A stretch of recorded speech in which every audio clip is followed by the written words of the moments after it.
Hour of 7 o'clock having arrived, I'll call the council to order. And right now, we technically do not have a quorum. So we have to do something before we do have a quorum, and that is to swear in our brand-new council members and one re-elected council member. So we're going to take that as our first order of business tonight. Our first person to be sworn in tonight from the first ward is Tina Folch.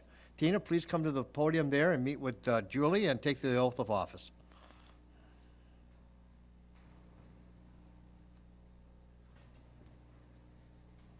Raise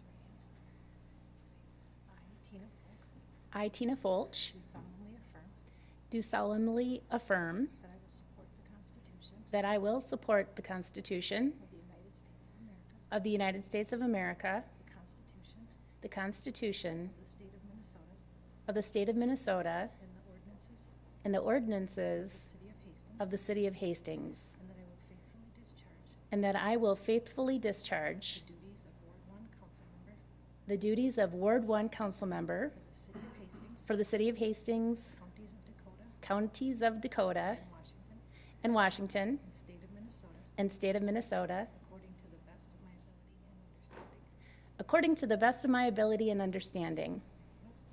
Great. Congratulations. Thank you.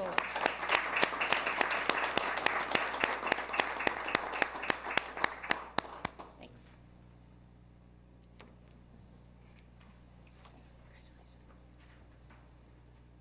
Okay, the next oath of office, we'll have Ward 2 council member Joe Balsanek.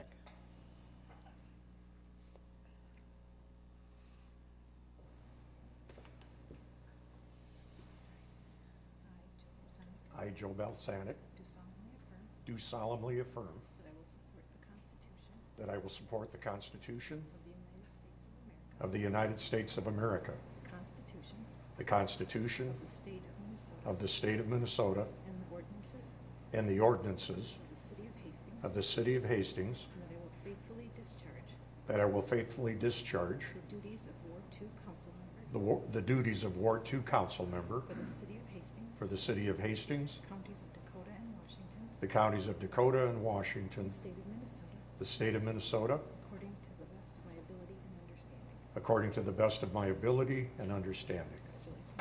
Thank you. Congratulations, Joe.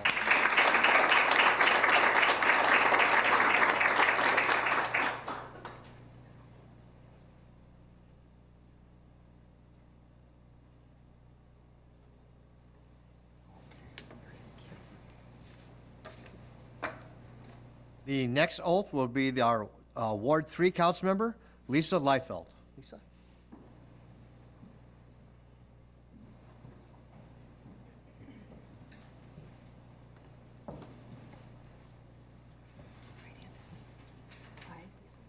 I, Lisa Leifeld, I, Lisa Leifeld, do solemnly affirm do solemnly affirm that I will support the Constitution that I will support the Constitution of the United States of America, of the United States of America, the Constitution the Constitution of the State of Minnesota, and the ordinances and the ordinances of the City of Hastings, of the City of Hastings, and that I will faithfully discharge and that I will faithfully discharge the duties of Ward 3 council member the duties of Ward 3 Council Member for the City of Hastings, for the City of Hastings, the Counties of Dakota and Washington, and State of Minnesota, and the State of Minnesota, according to the best of my ability and understanding. according to the best of my ability and understanding. Thank you. Congratulations, Lisa.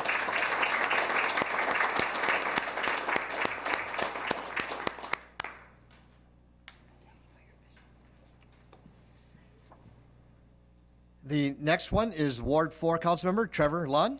Trevor?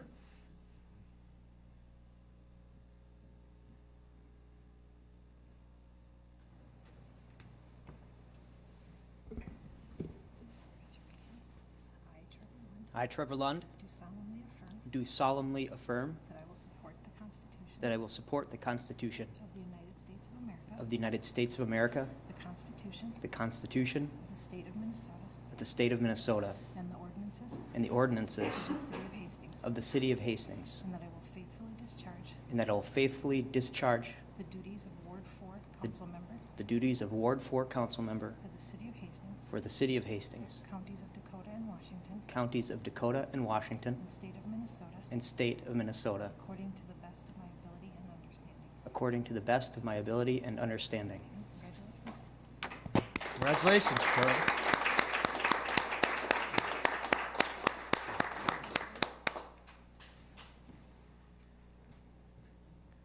Now we have a quorum. So, before we move on, I just want to congratulate each and every one of you who taken the oath tonight. As one who's taken that oath several times, I tell you what, it never gets old. There's a tremendous responsibility to serve the people of our great city.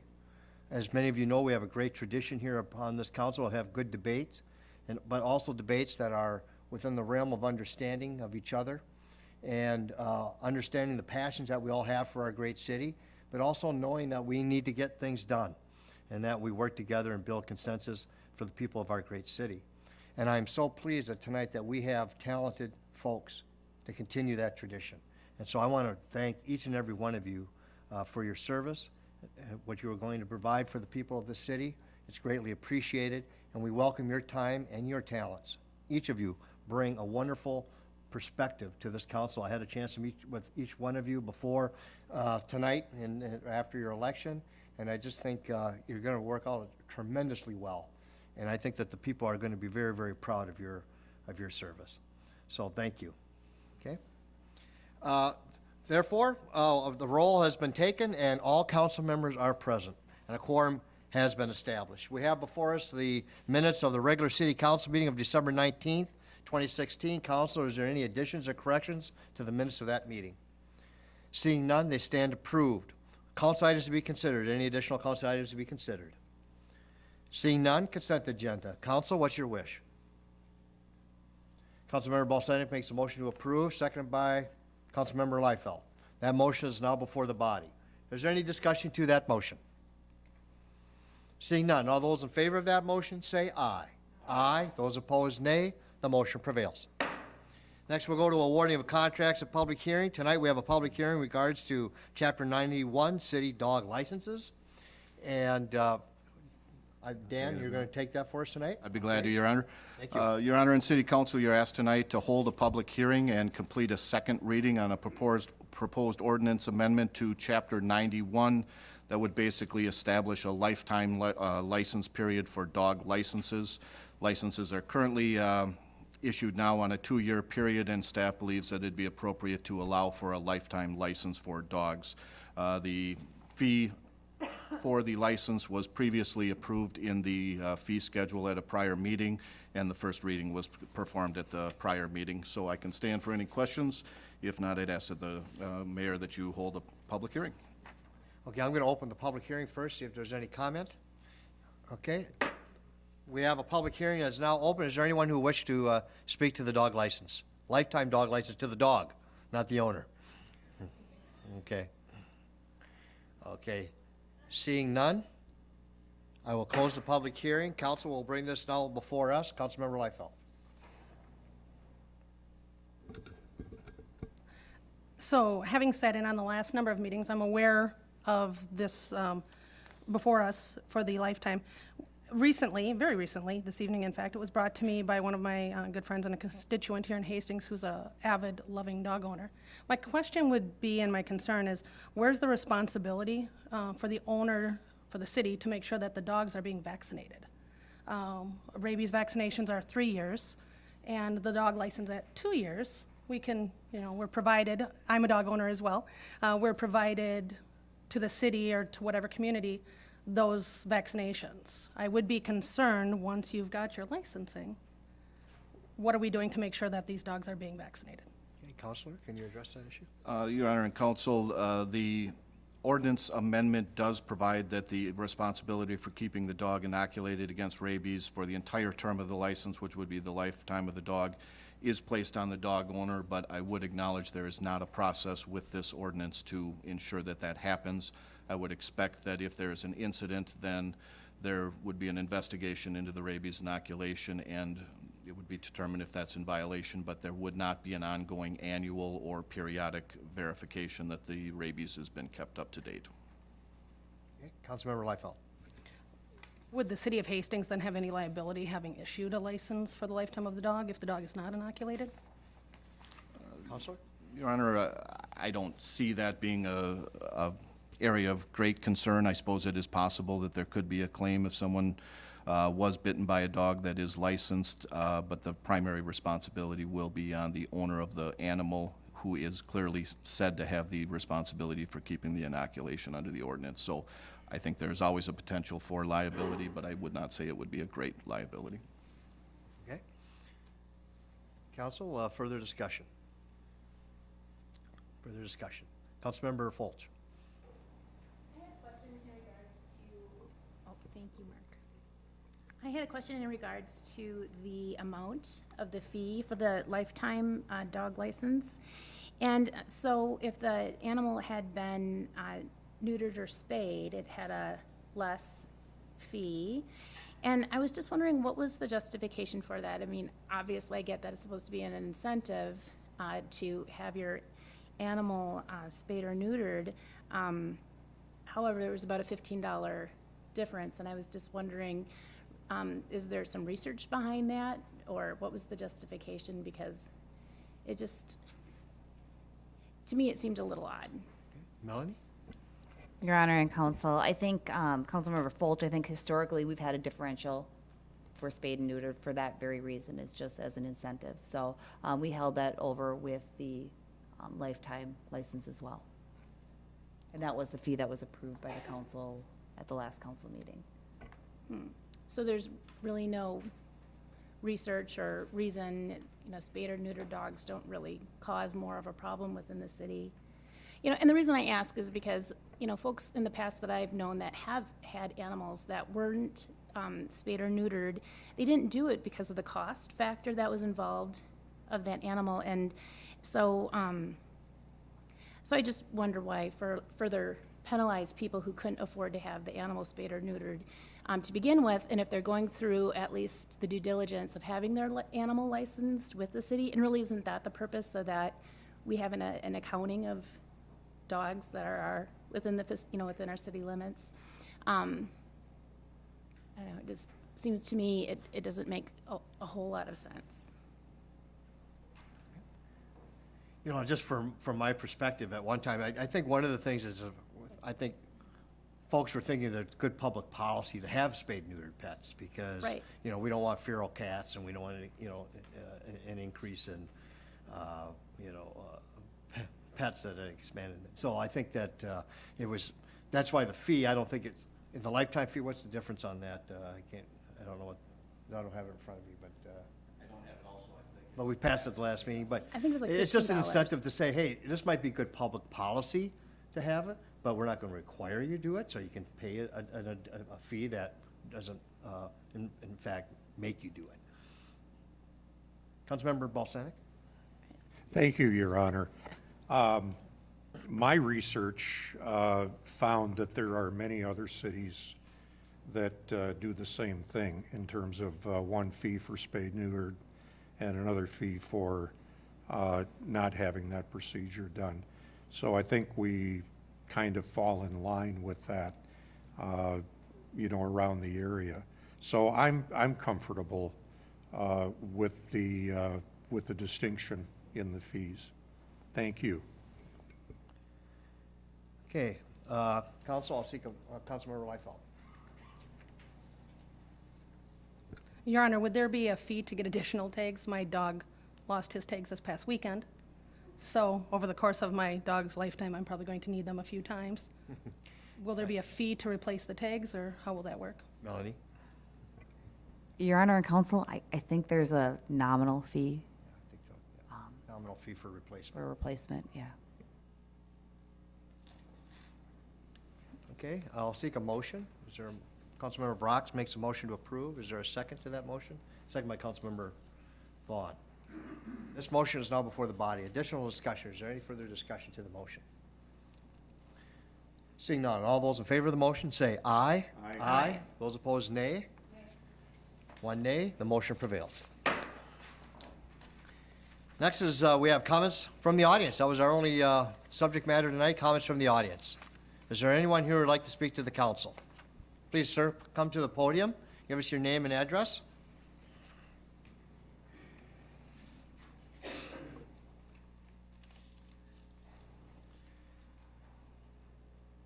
Thank you for being, Edward Salto. okay. I live right across the street at 108 4th Street East. Welcome to the meeting. We're very glad to have you here. Thank you. I have no off-street parking. That's my problem. But it seems like I just can't do anything right. This snow emergency we had, I realize that they plow 4th quite regularly. So I pulled around the corner on Sibley, thinking I'd be safe. Went to bed, there was no snow. Woke up, there was a couple inches of snow, and I had a $70 ticket on my window.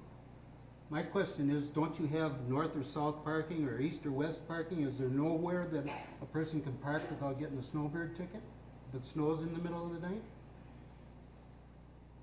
I'd really like to have an answer to that. And don't tell me the municipal lot, because I can't park over there. I've already had a motorcycle towed illegally over there. It was towed, I believe it was 5 o'clock in the evening. That motorcycle had been moved twice that day, which does not constitute a 72-hour. When you leave and you come back, the clock should start again, right? Okay. It was parked next to a trailer that I had on the lot, which I came to realize was not the thing to do. They towed my motorcycle and pushed my trailer to the back of the lot. Why they didn't tow that too, I'll never know. There's no consistency. I made a court date to try to recoup my losses on, by the way, that tag and that tow, $250.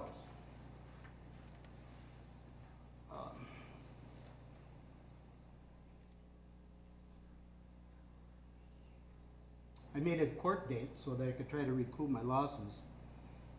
And in the time between my court date, I got a call that one of my daughters that lives out in Lindstrom is under hospice care. Needed me out. They needed me out there real quick because they thought maybe she was going out. So I went out there and spent a day or two, and everything just went out the window. I forgot about the court date. Consequently, I was pulled over by a county sheriff going into Walmart the other night, and handcuffed, fingerprinted, pictured, and jailed.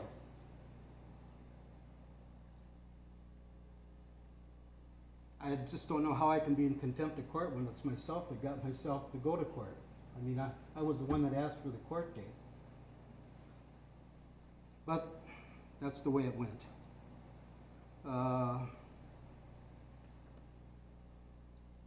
And I mentioned the snow ticket for $70. On election day, I came out of this building after voting, and one of your finest was at my security door over here knocking on the door, and I said, "Who are you looking for?" And he says, "The guy with the silver pickup." I said, "That's me." He says, "You need to get it off the street." And I said, "Why?" And he said, "Because you can't have a trailer hooked onto your truck on the street." I said, "Well, I never knew that." And he says, "Well, it's a city ordinance." I'd like to know how many people out here know all the city ordinances there are in this town, because I sure don't. Maybe I should have gone to the library or something. I don't know. That's completely new to me. So the question I asked the officer was, in the summertime, I run a little lawn service, and I give some work to a couple of my grandsons. And I said, "Are you telling me that if I stop for lunch someplace with my trailer on the street that I could be tagged and towed?" And he says, "That's pretty much it." I said, "Well, that makes no sense at all." And he said, "I agree." So I'd like some clarity on that. I said, I'd like to know where I stand on that. Also, when my bike was towed from the lot, the drive belt was cut. It did not wear out, because it wasn't worn out when I parked it in the lot. It was cut. Why, I don't know.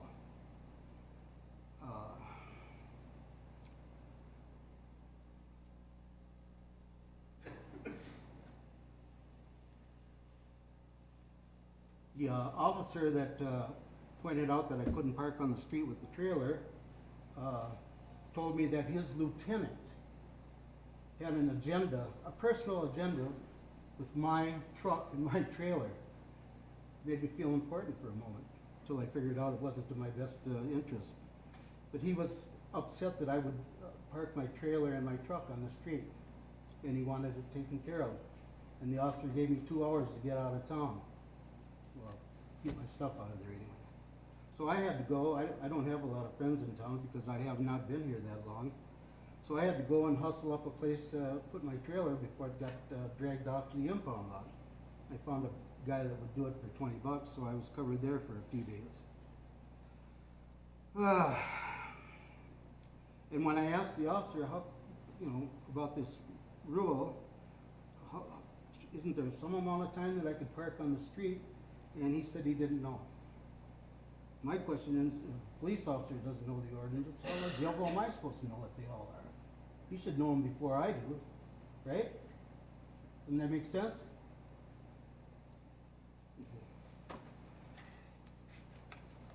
So anyway, I guess what I'm here for is I'd like some clarity on where the devil I can park without getting tickets. I'm on a fixed income. I can't afford $300 here, $100 there. It's, it's just baloney.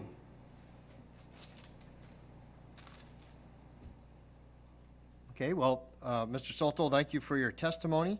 You have numerous issues here that you brought up. So why don't you, if you could allow me to investigate any of these issues, and I will call you and answer your questions on those that you gave. Is that fair enough? And ask for more than that. Okay, and I will call you back and address these issues with you. Thank Okay? you. Thank you for your testimony. Is there anyone else who would like to speak before the council? We have comments before the audience. Okay. Okay, if not, council, since we have 3 new members, I'm just going to tell you something I normally do. At this point of the meeting, I ask for announcements. When I ask for announcements, I'm also including the unfinished business, new business, or reports from city committees. So when I say announcements, any of these type of items, if you have them, or have an announcement, please give it at this time. It just helps with clarity, and those items don't come up very often as a general rule. So, but if you're wondering about the rest of the agenda items, when I ask for announcements, those are included. Okay? So, council, we're at announcements. Is there any announcements? Councilmember Vaughn. Just that there's a grand opening tomorrow at the YMCA at 11 o'clock. Okay? If you're able to make it. And I understand you're going to be there. I am. You're going to represent me? We're representing the city tomorrow. I appreciate that. Thank you. Because I was asked to attend, but I've got other business tomorrow morning. Thank you. Any other announcements, council? Okay, Councilmember Balsanek. Thank you, Your Honor. It's not so much an announcement as it is just a question. I was approached by 2 business owners in town who informed me that they had failed the test for selling alcohol to minors. And they were asking me when, what the procedure was, would they have to appear before the council, et cetera. And they wanted to know what types of regulations we would impose on them. So I'm just asking, do we know when we're going to put that on the agenda?